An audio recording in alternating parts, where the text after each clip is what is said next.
Good afternoon, welcome to good health. Back pain and neck pain రావడానికి reasons ఏంటి? ఈ problems ఉన్న ప్రతి ఒక్కరికి సర్జరీ అవసరం అవుతుందా? Back pain and neck pain కి ఎలాంటి అడ్వాన్స్డ్ ట్రీట్మెంట్స్ ఉన్నాయో మనకు తెలియజేయడానికి స్టార్ హాస్పిటల్స్ నుంచి endoscopic surgeon doctor Bal Rajasekhar గారు మనతో పాటు ఉన్నారు. వారిని అడిగి మరిన్ని విషయాలు తెలుసుకుందాం. Hi doctor, good afternoon. Yes doctor, ముందుగా చెప్పండి, బ్యాక్ పెయిన్, నెక్ పెయిన్ ఇవి రెగ్యులర్గా చాలా మందిలో తరచుగా వస్తూ ఉంటాయి కదా, అసలు ఇవి రావడానికి రీజన్స్ ఏంటి అండ్ ఎవరిలో ఎక్కువగా వస్తూ ఉంటాయి? మీరు అన్నట్టుగా మనకు అప్పుడు బ్యాక్ పెయిన్ కానీ నెక్ పెయిన్ అంటే ఓల్డ్ ఏజ్లో అన్న ప్రాబ్లం లాగా ఉండేది మునుపు. కానీ ఇప్పుడు చూసుకున్నట్లయితే ఈవెన్ యంగ్ పాపులేషన్లో కూడా మనకి సింటమ్స్ అనేవి కనపడడం జరుగుతూ ఉంది. సో మెయిన్ తీసుకున్నట్లయితే వర్క్ రిలేటెడ్, అంటే ఫిజికల్ యాక్టివిటీ తగ్గింది, మోర్ ఆఫ్ సిట్టింగ్ జాబ్స్ కానివ్వండి, ఇంకొకటి lack of exercise, obesity, and అలాగే డైటరీ హ్యాబిట్స్ కానివ్వండి, ల్యాక్ ఆఫ్ ప్రాపర్ న్యూట్రిషన్, హైపోకాల్షియం ఉండడం కానీ, ప్రోటీన్స్ తగ్గడం కానివ్వండి, so and high speed journeys కానివ్వండి, ఎక్కువ ప్రయాణాలు చేసేవాళ్ళు. సో ఇట్లాంటి వాళ్ళు చాలామందిలో మనం ఈ సింటమ్స్ అనేవి జరుగుతూ ఉంది. ఎస్పెషల్లీ ఇప్పుడు తీసుకున్నట్లయితే యంగర్ పాపులేషన్ 20 to 40 ఏజ్ గ్రూప్లో కూడా మనకి సింటమ్స్ అనేవి ఫ్రీక్వెంట్గానే చూస్తున్నాం.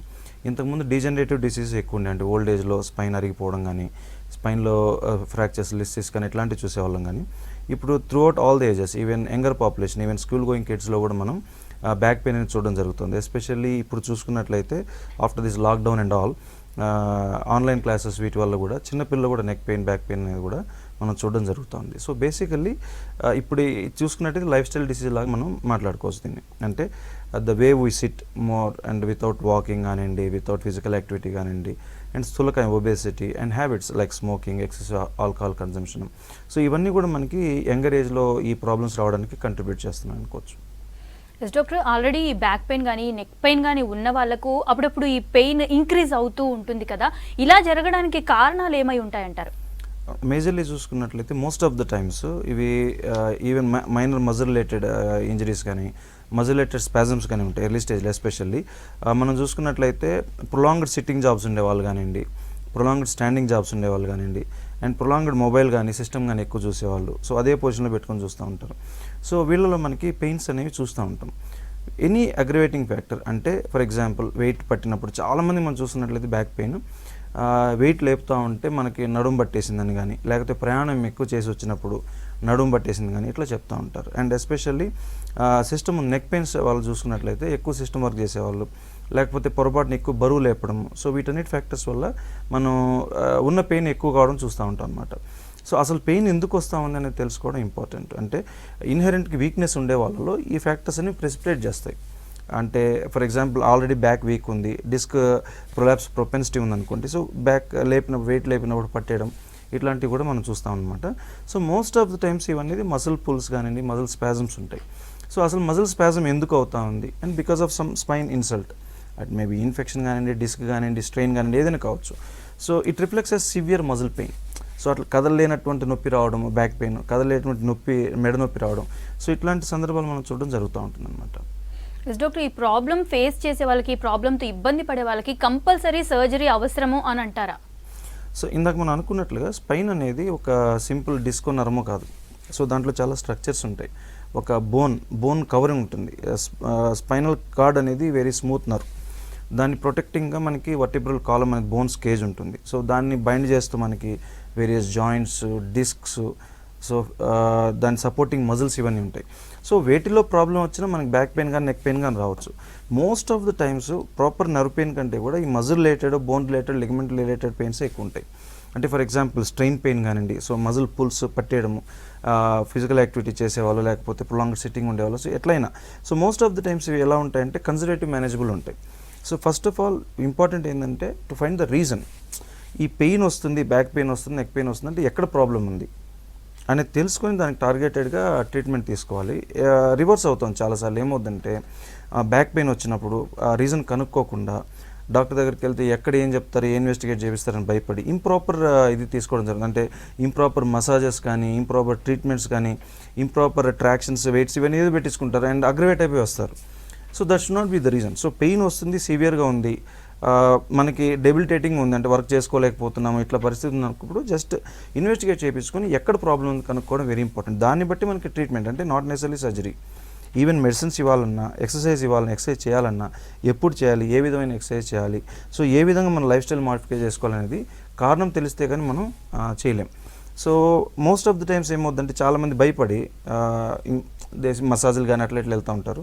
They get more pain and come to us. So it's not be the situation. So భయపడకుండా వెళ్ళినట్లయితే ఇన్వెస్టిగేట్ చేయొచ్చు. Most of the times 95% of the times surgery అనేది అసలు అవసరం పడదు.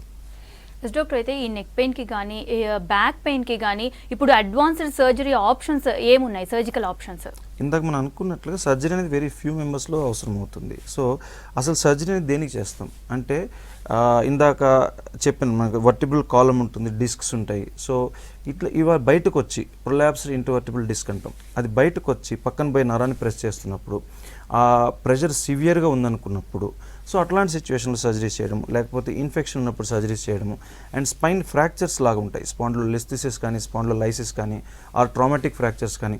సో ఇట్లాంటి వాళ్ళు ఇన్ఫెక్షన్ కాజెస్లో ఇట్లాంటి వాటిలో మనం సర్జరీ చేయడం జరుగుతుంది తప్పితే సో అన్ని చిన్న చిన్న డిస్క్లు ఉంటాయి. ప్రొలాప్స్ ఇంటర్వర్టిబుల్ డిస్క్ ఉన్నా కానీ చాలా చిన్న పరిమాణం ఉన్నప్పుడు పెయిన్ ఉండొచ్చు సివియర్గా, కానీ డిస్క్ ప్రొలాప్స్ చిన్నగా ఉండొచ్చు. సో అట్లాంటి సిచ్యువేషన్లో we try to avoid surgeries లేకుండా కన్జర్వేటివ్ మేనేజ్మెంట్తో విత్ మజిల్ స్ట్రెంగ్థనింగ్ కానివ్వండి, ఫిజియోథెరపీ కానివ్వండి చేసుకొని చాలామందికి నయం చేయడం జరుగుతుంది. బట్ ఇవన్నీ ట్రీట్మెంట్ ఫెయిల్ అవుతున్నాయి or in situations where symptoms are very severe, అంటే రాడికులోపతి అంటాం. For example cervical spine disc వచ్చింది అనుకోండి, చేతులు గుంజేసినట్టు అనిపించడం, తిమిర్లాగా అనిపించడం, చేతులు వీక్నెస్ డెవలప్ కావడం, and at the same time నడుములోకి వచ్చిందంటే సయాటిక్ పెయిన్ అంటారు కదా, సివియర్గా రాడికులర్ పెయిన్ వచ్చేసి ఫుట్ డ్రాప్ అంటే ఫుట్ వీక్నెస్ రావడము, లేకపోతే యూరిన్లో ప్రాబ్లమ్స్ రావడము, అండ్ పెయిన్ మనకి ట్యాబ్లెట్స్ వాడుతున్నా లేకపోతే ఫిజియోథెరపీ చేపిస్తున్నా తగ్గపోవడం ఇంకా ఎక్కువ కావడం. సో ఇట్లాంటి సిచ్యువేషన్లో మనం సర్జికల్ ఆప్షన్స్ అనేవి తీసుకుంటాం అనమాట. సో సర్జికల్ ఆప్షన్స్లో కూడా చాలామంది భయపడేది, చాలామంది మనతో షేర్ చేసుకునేది ఏంటంటే ఒకసారి సర్జరీ అయిందంటే ఇంకా మంచం మీదే పడిపోతాము, సో ఇంకా లేవలేమో అనే పరిస్థితి. సో అట్లాంటి సిచ్యువేషన్ అనేది అసలు లేదు. సో ఎండోస్కోపిక్ ఆప్షన్స్ ఎలా ఉంటాయంటే ఫర్ ఎగ్జాంపుల్ ఇప్పుడు ప్రొలాప్స్డ్ ఇంటర్వర్టిబుల్ డిస్క్ ఉంది లంబార్ రీజియన్లో కానివ్వండి అట్లా. సో సింపుల్ ఒక 1 to 1.2 సెంటీమీటర్ స్కోప్ పెట్టేసి వితౌట్ అనస్థీషియా కూడా ఇవ్వం మనం, అండ్ సూచర్ కూడా వేయాల్సిన అవసరం లేదు, ఎందుకంటే 1 to 1.2 centimetre incision it's hardly half of an inch. So అట్లాంటప్పుడు ఆ స్కోప్ పాస్ చేసి ఏ డిస్క్ అయితే బయటకు వచ్చి నరాన్ని ప్రెస్ చేస్తుంది దాన్ని తొలగించి చేయడం జరుగుతుంది. అండ్ అడ్వాంటేజ్ ఏంటంటే అనస్థీషియా ఉండదు, అండ్ డే కేర్ ప్రొసీజర్లా కూడా దీన్ని చేసుకోవచ్చు. And at the same time anaesthesia ఉండదు కాబట్టి ఎవరైతే అండర్గో అవుతున్నారు సర్జరీ పేషెంట్ కానివ్వండి ఎవరైనా, సో డాక్టర్తో continuously they will be talking in operation theatre. So మనకి ఏమవుతుంది, కంప్లీట్గా రిమూవ్ అయిందా లేదా అవన్నీ చూడడం జరుగుతుంది. So mini advantage with endoscopy. And ఎప్పుడైతే అప్పుడు భయపడేవాళ్ళు స్పైన్ సర్జరీ అనేది చాలా భయంకరమైన సర్జరీ, దానివల్ల ఏదో బెడ్ రిడన్ అయిపోతున్న సిచ్యువేషన్ అనేది దీంతో అసలు లేకుండా పోయిందనమాట. ఎస్ డాక్టర్, ఇప్పుడు ఎండోస్కోపిక్ సర్జరీ అన్నారు కదా, ఇది అసలు ఎవరికి మీరు సజెస్ట్ చేస్తారు, ఏ స్టేజ్లో ఇది అవసరం అవుతుంది? Exactly. So most of the disc prolapsed intervertebral disc కానివ్వండి, డిస్క్ ప్రొలాప్సెస్ కూడా చాలా వరకు కన్జర్వేటివ్ మేనేజ్ అయిపోతాయి. అంటే సివియర్గా లేవు సిమ్టమ్స్ సివియర్గా ఉన్న డిస్క్ పరిమాణం తక్కువలో ఉంది, సో కొద్ది రోజులు మనం ట్యాబ్లెట్స్ ఇవ్వడం, ఎక్సర్సైజ్ చేయడం, సో ఇట్లాంటి వల్ల నయం అయిపోతుంది. కానీ ఇందాక మనం చెప్పినట్టుగా డెఫిసిట్స్ వస్తున్నాయి, అంటే మోటార్ డెఫిసిట్స్, ఫుడ్ డ్రాప్ కానివ్వండి, హ్యాండ్ వీక్నెస్ కానివ్వండి, గ్రిప్ వీక్నెస్ కానివ్వండి, నెక్లో అయితే, నడుములో అయితే ఫుట్ వీక్నెస్ రావడము, అండ్ యూరిన్ ఇన్వాల్వ్మెంట్ ఇందాక మనం అనుకున్నట్టుగా, సో నడకలు ఇబ్బంది అవుతుంది, ఇట్లాంటివి అనిపించడం. సో ఇట్లాంటి సిచ్యువేషన్లో మనం సర్జరీ అనేది అడ్వైజ్ చేయడం జరుగుతుంది. సో వీళ్ళలో మనకి ఆప్షన్స్ ఎట్లా ఫ్రాక్చర్స్ ఏమైనా ఉన్నాయా, స్పాండిలోలిస్థెసిస్ అన్నాను ఇందాక నేను, లైసిస్ కానీ, సో ఇట్లాంటి ఫ్రాక్చర్స్ ఏం లేవు, ఓన్లీ డిస్క్ ప్రొలాప్స్ ఉంది అనుకున్నప్పుడు మనం ఎండోస్కోపీ ఆప్షన్ అనేది ప్రిఫర్ చేయడం జరుగుతుంది అనమాట. ఎస్ డాక్టర్, ఎండోస్కోపిక్ సర్జరీ అసలు ఎంతవరకు సేఫ్, దీని అడ్వాంటేజెస్ ఏముంటాయి? ఎందుకంటే కొన్ని భయాలు ఉంటాయి, ఇందాక మీరు అన్నట్టుగా చాలా వరకు భయాలు ఉంటాయి, ఏదే ఇంకా బెడ్ రిటర్న్ అయిపోవడమేనా ఇలానేనా అన్నట్టు ఉంటాయి. దీని అడ్వాంటేజెస్ ఏముంటాయి? ఫస్ట్ అడ్వాంటేజ్ ఏంటంటే మనకి స్కిన్ ఇన్సిషన్ ఉండదు, అంటే వెరీ స్మాల్ ఇన్సిషన్, మజిల్ని కట్ చేయడం కానీ బోన్ని కట్ చేయడం కానీ జరగదు. సో మజిల్ ఇంజరీ అయిపోద్దో లేకపోతే బోన్ ఇంజరీ అయిపోద్ది అనేది ఉండదు. And at the same time conscious ఉంటారు కాబట్టి మనతో కంటిన్యూస్గా డాక్టర్తో మాట్లాడడం జరుగుతుంది. సో ఆపరేషన్ థియేటర్ లేదా నరం ఇంజరీ అయిపోద్ది, దానివల్ల కాంప్లికేషన్స్ వస్తున్నాయనే ప్రమాదం కూడా ఉండదు. అండ్ అనస్థీషియా ఉండదు కాబట్టి అదే రోజు నడవడం లేకపోతే నెక్స్ట్ డే నడవడం అనేది జరుగుతుంది.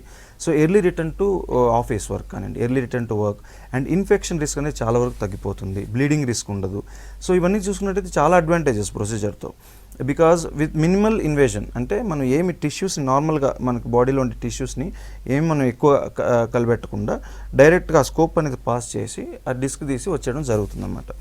సో ఈవెన్ ఇన్ఫెక్షన్స్, అంటే కొంతమంది డిస్క్ ఇన్ఫెక్షన్స్ కానీ బోన్ ఇన్ఫెక్షన్స్ కానీ జరుగుతాయి. అట్లాంటి వాళ్ళలో కూడా మన ఎండోస్కోపీ ఇంతకుముందు అయితే స్టాండర్డ్ ప్రొసీజర్ ఈజ్ ఫిక్సేషన్, అంటే ఆ డిస్క్ మెటీరియల్ పస్ అంతా కడిగేసి దాని తర్వాత స్క్రూ రాడ్ వేయాల్సిన పరిస్థితి ఉండేది.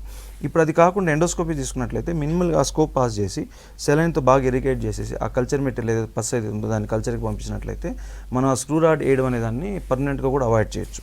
సో ట్రాన్స్ఫరామినల్ ఎండోస్కోపిక్ సర్జరీ అనేది అన్ని విధాలుగా అడ్వాంటేజ్. ఎస్పెషల్లీ నేను ఇందాక అన్నట్టుగా సూచర్స్ ఉండవు, మనకి ఇన్సిషన్ కానీ కుట్లు వేయడం కానీ కుట్లు ఇన్ఫెక్షన్ అయిపోద్దో లేకపోతే నరం ఇంజరీ అయిపోద్దో అనేది ఉండదు. ఎస్ డాక్టర్, కాల్ తీసుకుందాం. యాదగిరి గారు, ఎస్ చెప్పండి మీ ప్రాబ్లం ఏంటి? డాక్టర్ గారు ఉన్నారు, మాట్లాడండి. ఎస్ చెప్పండి.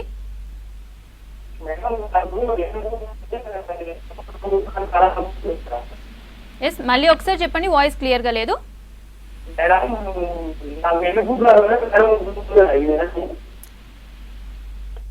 Okay right. ఎస్ డాక్టర్, అయితే అసలు ఈ స్పైన్ ప్రాబ్లమ్స్ రావడానికి రీజన్స్ ఏంటి? మెయిన్గా డీజనరేటివ్ డిసీజ్ అంటే మనకి వెయిట్ బేరింగ్, మన స్పైన్ అనేది తీసుకున్నట్లయితే మనకి బ్యాక్ బోన్ అంటాం కదా. సో డస్ మీన్ దట్ మన బాడీ ఫ్రేమ్వర్క్ మొత్తం సపోర్ట్ చేస్తుంది. ఎస్పెషల్లీ మనం మిగతా వాటి అనిమల్స్తో మనతో కంపేర్ చేసుకున్న difference we are erect posture. So standing against the gravity. So మన వెయిట్ మొత్తం మన స్పైన్ అనేది మోయడం జరుగుతుంది. So and it keeps us straight. So it comes with a cost, అంటే స్పైన్ మీద బాడీ వెయిట్ మొత్తం పడడం జరుగుతూ ఉంటుందన్నమాట. సో ఆ స్పైన్కి సపోర్టింగ్ స్ట్రక్చర్స్గా మనకి బోన్స్ కానివ్వండి, మజిల్స్, జాయింట్స్, ఈ జాయింట్స్ లిగమెంట్స్ అనేవి ఉంటాయి.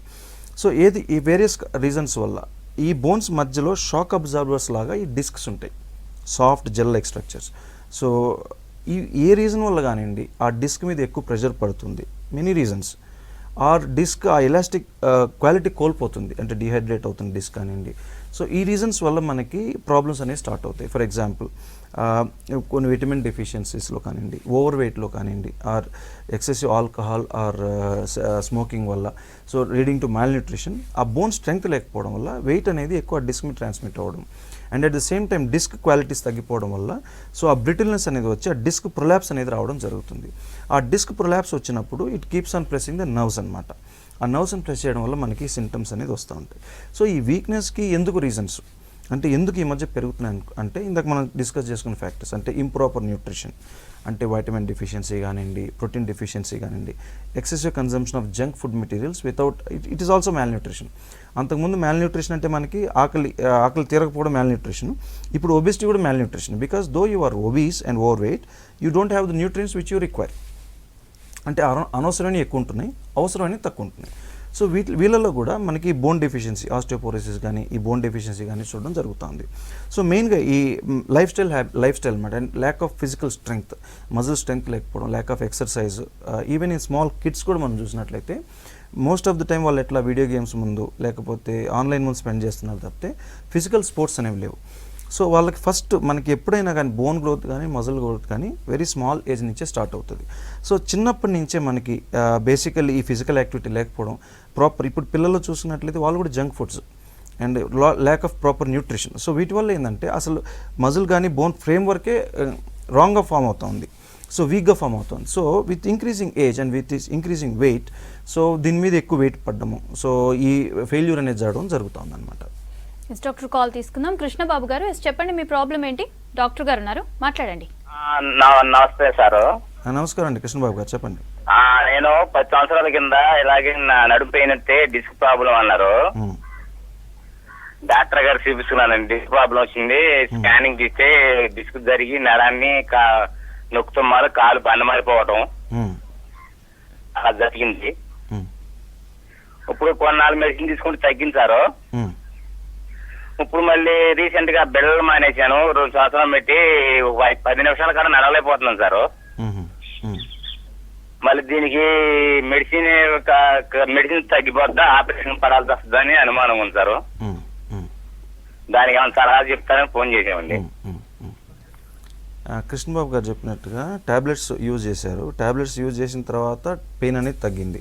అండ్ ట్యాబ్లెట్స్ 2 సంవత్సరాల నుంచి మానేశారు, దాని తర్వాత పెయిన్ అనేది క్రమేపీ రావడం జరుగుతుంది. సో అంటే దీనికి వేరియస్ రీజన్స్ ఉంటాయండి కృష్ణబాబు గారు. అంటే పెయిన్ అనేది పెరుగుతూ ఉందా, డెఫిసిట్స్ ఇందాక మనం మాట్లాడినట్టుగా స్పర్శ కోల్పోవడం కానీ, లేకపోతే మీరు చెప్పినట్టుగా ఎక్కువ దూరం నడవలేకపోవడం కానీ, క్లాడికేషన్ అంటాం, న్యూరోజెనిక్ క్లాడికేషన్. అంటే ఆ ఒత్తిడి నరం మీద ఒత్తిడి పడడం వల్ల ఎక్కువ దూరం నడిస్తే తిమ్మిలు రావడం, మంటలు రావడం, ఇంకా నడవలేకపోవడం, ఆగిపోవడం అనేది జరుగుతూ ఉంటుంది. సో దీనికి కారణాలు ఏంటి అంటే దానికి ఎక్స్ప్లెయిన్ చేసే ఫ్యాక్టర్స్ ఏమన్నా ఉన్నాయా మనకి, అంటే డిస్క్ ప్రొలాప్స్ అంత సివియర్గా ఉందా, లేకపోతే ఫ్రాక్చర్స్ కానీ స్పాండిలోలైసిస్ కానీ లెస్థిసిస్ కానీ ఉందా, బోన్ డిఫెక్ట్ ఉందా, ఒకవేళ ఉంటే ఆ సింటమ్స్కి మనకి సరిపోతుందా, ఈ సింటమ్స్కిను మనకు కనిపించే డిఫెక్ట్కి సరిపోతుందా అనుకున్నప్పుడు సరిపోతుంది, అండ్ ప్రాబ్లం పెరుగుతుంది అనుకున్నప్పుడు సర్జరీ అనేది advisable.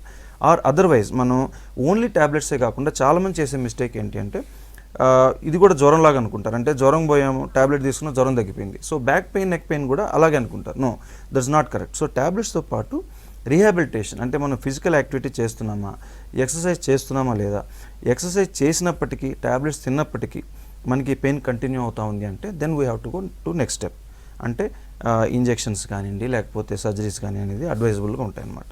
So first of all మనం దీనికోసం ఏం చేస్తున్నాం, ఆ డిఫెక్ట్ కనుక్కున్నామా లేదా, అది మనకి ఎంత అవగాహన. ఇంకోటి ఇంపార్టెంట్ ఫ్యాక్టర్ ఏంటంటే patient education and patient awareness. ఎంతసేపటికి డాక్టర్ గారు డిస్క్ చెప్పారు ఏదో ఆపరేషన్ చేయాలి అట్లా కాకుండా అసలు ఎందుకు వచ్చింది ఈ ప్రాబ్లం, ఎంతలో ఉంది, దాన్ని బట్టి ఫిజియోథెరపిస్ట్ దగ్గరికి వెళ్ళి ఎక్సర్సైజ్. ఫిజియోథెరపీ అంటే చాలామందికి ఇంకోటి అర్థమైంది ఏంటంటే ఐఎఫ్టీ అల్ట్రాసౌండ్ పెట్టించుకుంటారు, ఒక 10 రోజులు నయం అయిపోయింది, ఇంక నాకు నొప్పి లేదని భావిస్తారు. So that is not the way. So దాంతోపాటు exercises, how to strengthen your core strengthening, back strengthening, ఈ మజిల్ స్ట్రెంగ్తనింగ్ చేసుకొని దాని తర్వాత కూడా మనకి ఫెయిల్ అవుతా ఉంది సిస్టమ్ అన్నప్పుడు then we have to go for next step. Doctor next call తీసుకుందాం. శాంతి గారు, చెప్పండి మీ ప్రాబ్లం ఏంటి, చెప్పండి. డాక్టర్ గారు ఉన్నారు. వెన్నుపూస ప్రాబ్లం ఉంది మేడం. ఎస్, డాక్టర్ గారు ఉన్నారు, మాట్లాడండి. చెప్పండి. సరే మేడం. టీవీ వాల్యూమ్ తగ్గించి మాట్లాడండి శాంతి గారు. తగ్గించండి మేడం. ఓకే, చెప్పండి. నాకు వెన్నుపూస ప్రాబ్లం ఉంది మేడం. ఓకే, అంటే 4 అయింది, అయినా కానీ అట్లే వెన్నుపూస నొప్పుకుంటుంది. ఓకే, అది మళ్ళీ ఎందుకు ఇట్లా వస్తుందో అది అయినాక కూడా మళ్ళీ అలాగే నొప్పి చేస్తుంది. ఓకే, దాని గురించి ఫోన్ చేస్తున్నాను మేడం, నేను టీవీ చూసి ఫోన్ చేస్తున్నాను. ఓకే. సో ఆపరేషన్ అయిన తర్వాత అంటే ఏ సర్జరీ అయింది, ఫిక్సేషన్ అయిందా, అసలు ఏ కారణం వల్ల అయింది, డిస్క్ ఇన్ఫెక్షన్ వల్ల అయిందా, డిస్క్ ప్రొలాప్స్ వల్ల అయిందా, లేకపోతే ఫ్రాక్చర్ వల్ల అయిందా. సో ఓపెన్ సర్జరీ అయినప్పుడు సేమ్ పెయిన్, అంటే చాలామందికి ఏమవుతుందంటే ఆపరేషన్ తర్వాత డిఫరెంట్ టైప్ ఆఫ్ పెయిన్స్ కూడా ఉంటాయి, మజిల్ పెయిన్స్ కానీ. సో కానీ మన నార్మల్ ఇది ఎలా ఉంటుందంటే, సో ఆపరేషన్ పెయినే మళ్ళీ వచ్చిందేమో, లేకపోతే అట్లాంటి పెయినే మళ్ళీ రిపీట్ అవుతుందనే భయంతో కూడా చాలామంది మన దగ్గరకు రావడం జరుగుతూ ఉంటుంది. మనం చూసుకోవాల్సింది ఏంటంటే ఆపరేషన్ ముందు వచ్చే పెయిన్ ఈ పెయిన్ సేమ్గా ఉన్నాయా లేకపోతే డిఫరెంట్గా ఉన్నాయా. ఒకవేళ సేమ్గా ఉన్నట్లయితే ఎందుకు, so reasons can be many. అంటే ఇంప్రాపర్ లెవెల్ కొన్నిసార్లు రాంగ్ కావచ్చు, ఆర్ చేసిన సర్జరీ డిస్క్ రెమినెంట్స్ మళ్ళీ రావచ్చు, డిస్క్ ప్రొలాప్స్ కావచ్చు, ఆర్ ఇన్ఫెక్షన్ కావచ్చు, సో ఇంప్లాంట్ ఫెయిల్యూర్ కావచ్చు. సో వేరియస్ రీజన్స్ ఉంటాయి. సో సేమ్ సింటమ్స్ పర్సిస్ట్ అవుతున్నాయంటే మాత్రం మళ్ళీ ఇన్వెస్టిగేట్ చేయించుకోవడం బెటరు. అసలు ఎందుకు అవుతుంది, మోస్ట్ కామన్లీ మనం ఏం చేస్తామంటే ఎంఆర్ఐ కానీ ఎక్స్రే కానీ మళ్ళీ తీసి చూస్తాము. సో ఏమైనా ప్రాబ్లం ఉందా, ఇంప్లాంట్లో ప్రాబ్లం ఉందా, లేకపోతే డిస్క్ అనేది మళ్ళీ రావడం జరిగిందా, లేకపోతే ఇంకేదైనా ఫ్యాక్టర్స్ ఉన్నాయా, ఇంకో లెవెల్లో ఏదైనా ప్రాబ్లం ఉందా. అంటే ఒక లెవెల్లో ప్రాబ్లం చేసినంత మాత్రాన ఇంకో లెవెల్లో ప్రాబ్లం రాకూడదని లేదు, రావచ్చు. సో ఇలాంటివి ఏమైనా మనం ఇన్వెస్టిగేట్ చేసుకోవడం బెటర్ అండి. ఎస్ డాక్టర్, నెక్స్ట్ కాల్ తీసుకుందాం. మురళీ మనోహర్ గారు, ఎస్ చెప్పండి మీ ప్రాబ్లం ఏంటి. నమస్తే మేడం. నమస్తే డాక్టర్ గారు. డాక్టర్ నమస్తే అండి, మురళీ గారు చెప్పండి. సార్ నాకు ఏం లేదు సార్, నేను ఒక 10 నిమిషాలు నిలబడి ఉంటే నాకు కాళ్ళకు తిమ్మిర్లు వస్తున్నాయి, మళ్ళీ ఒక 2 నిమిషాలు కూర్చుంటే మళ్ళీ మంచిగా అవుతున్నాను, తర్వాత మళ్ళీ ఒక 10 నిమిషాల తర్వాత నిలబడితే మళ్ళీ కాళ్ళ తిమ్మిర్లు వస్తున్నాయి. అయితే నేను ఎవరు సపోర్ట్ లేని వచ్చినప్పుడు నడవలేకపోతున్నానండి. వెంబడే కూర్చున్న తర్వాత 2 నిమిషాల తర్వాత మళ్ళీ మంచిగా అవుతాను. అయితే నాకు డిస్క్ ప్రాబ్లం వెనకదికి ఉన్నదా అని నేను అనుకుంటున్నానండి. అయితే దీని సర్జరీ ఎండోస్కోపీ చేసి తీయొచ్చా అని అడుగుతున్నాను. మురళి గారు, ఫస్ట్ మీరు డయాబెటిక్, షుగర్ అండి. రైట్. బ్యాక్ పెయిన్ వస్తుందా మీకు? ఏమంటారండి? బ్యాక్ పెయిన్ లేదండి, బ్యాక్ పెయిన్ లేదు. సో కానీ మీకు నడుస్తుంటే అట్లా వస్తుంటే పెయిన్స్ అని తిమ్మిర్లు అనేవి రావడం జరుగుతుంది, ఎక్కువ దూరం నడవలేకపోతున్నారు.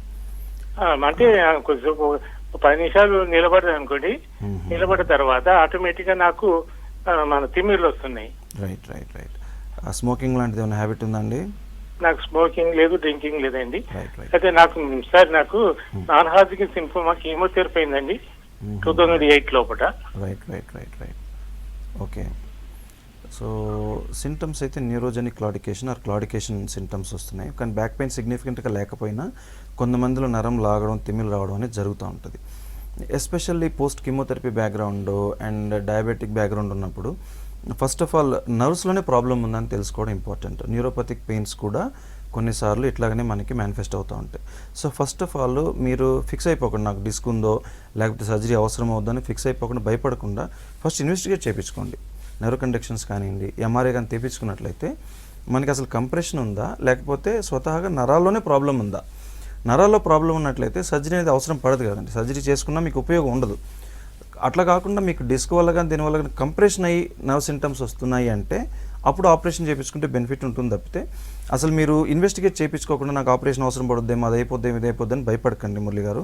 ఫస్ట్ ఆఫ్ ఆల్ మీరు ఇన్వెస్టిగేట్ చేయించుకోండి, అసలు ఎందుకు న్యూరోపతి ఏమన్నా ఉందా లేకపోతే కంప్రెసివ్ మేనిఫెస్టేషన్స్ ఉన్నాయా అనేది చూసుకున్న తర్వాత మనం ప్రొసీడ్ అవుదామండి. ఎస్ డాక్టర్, నెక్స్ట్ కాల్ తీసుకుందాం. హరికిషన్ గారు చెప్పండి, మీ ప్రాబ్లం ఏంటి? చెప్పండి. ఏంటంటే నాకు బ్యాక్ పెయిన్ కై పెయిన్ అండి. ఎంఆర్ఐ చేయించాను, అయితే లంబార్ స్పాండిలోసైసిస్, డీజనరేటివ్ డిస్క్ అన్నారు. అది ఒకసారి డాక్టర్ గారితో మాట్లాడదాం. చెప్పండి చెప్పండి సార్. సార్ ఇది 4 months బ్యాక్ నేను అంటే జనరల్ గా వాకింగ్ చేసుకుంటాను. ఆ 4 months బ్యాక్ వాకింగ్ చేస్తుంటే ఏమైందంటే కాసేపు వాకింగ్ చేయగానే లెఫ్ట్ థై విపరీతమైన నొప్పి ఇచ్చి నడవలేకపోయినా. ఇంకా నడవలేక ఎంతసేపు కూర్చున్నా ఏం కాకపోవడం. లేచి మళ్ళీ కాసేపు నడిచాను అనుకోండి, ఇటు back pain, left thigh severe pain అనమాట. ఇంకా ఒక 5 minutes తర్వాత అడుగులు వేయలేను అనమాట. వేయలేకపోతే ఏం చేశానంటే ఎంఆర్ఐ చేయించుకున్నాను. ఎంఆర్ఐలో రిపోర్ట్ ఏం రాశాడంటే, ఒక్క నిమిషం చదువుతాను సార్. అది transitional lumbosacular vertebra, stapling of lumbar spine, lumbar spondylosis and degenerative disc disease, more at L3 L4 level with left traversing nerve root compression as described. Cervical spondylosis and degenerative disc disease causing multi-level fecal sac indentation and lateral recess narrowing C5 C6. Block vertebra అన్నారండి. మీరు ఇప్పుడు ఎలా ఉన్నారండి?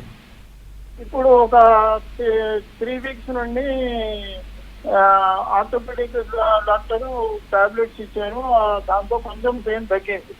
తర్వాత physiotherapy చేయించుకుంటున్నాను. దాంతో ఇప్పుడు I'm able to walk. ఇంతకుముందు 5 minutes నడిచేవాడిని కాదు, ఇప్పుడు 5 minutes ఈజీగా నడవగలుగుతున్నాం. అయితే అప్పుడు orthopaedic physician as well as neuro physician, spine surgeon ముగ్గురిని కలిశాను. ముగ్గురు సర్జరీ చేయించుకోవాలన్నారు.